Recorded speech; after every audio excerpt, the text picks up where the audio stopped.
Brock Purdy suffered a torn UCL that will sideline him 6 months. OTA starting May. And they go through OTAs for Brock Purdy. No OTAs. Minicamp is June. So today is essentially February 1st. So he'll be ready in July. Yeah. So he'll be ready for training camp. Okay. Yeah.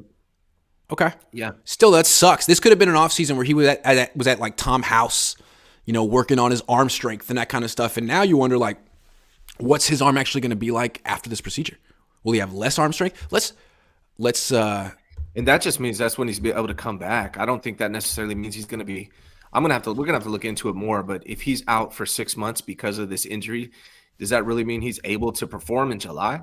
I don't know. We need to look into it more and find out. But that could mean he's out for a while, and I don't see how he's able to take the reins as the starter week 1 without. It just doesn't seem realistic to me.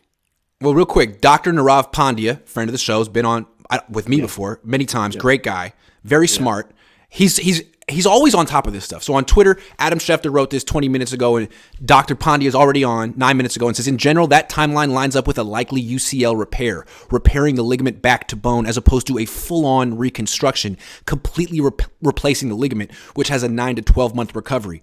Obviously, we'll wait to hear the details from the team, but what he's saying is it sounds like not the best news possible, but not the worst news possible either. And I'm intrigued by the 6 months. What I was thinking was if it's torn, it's 12 months and you're done for the year. What this sounds like is he could be ready for training camp, which means that he could still start week 1 if they need him to. There's also a possibility that Trey Lance comes in and blows the doors off everyone and it takes the job, or they sign Tom Brady or Jimmy Garoppolo. But it seems to me like the news could be worse. Well, here's what you have now. You have 2 young quarterbacks who are coming off of injury. So there's question marks regards to both, right? What's Trey Lance going to look like when he comes back? Is he going to be as mobile as he was before? Right. Is he going to be the same quarterback he was? Is Brock Purdy, who is known for not having the strongest arm, going to be coming back off a UCL injury with the same arm? It's definitely not going to be better. I would assume it's not going to be better. I would assume that. Which a lot of us were hoping for. Hopefully it's the same. I think I think this honestly is making it to where Brock Purdy's not going to be your starting quarterback in week 1. I don't see how that's possible. I really don't.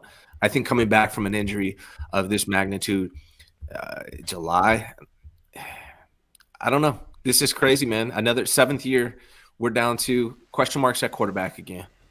So this opens up the door for Brady, Rodgers, but Jimmy. or Lance. Honestly, if it's a 6-month injury and he needs a little bit of a ramp up in training camp and he might not be ready for week 1, but he'll be ready for week 2 or 3. Well, that's exactly why you have Trey Lance. Trey Lance might be even better, but this doesn't necessarily mean the Niners have to say, hey, Brock, you're no longer in our future plans. We're going to go out and get another starter. We're going to bring back Jimmy and on a 3-year deal. Like, oh my God. Yeah. Please don't do that.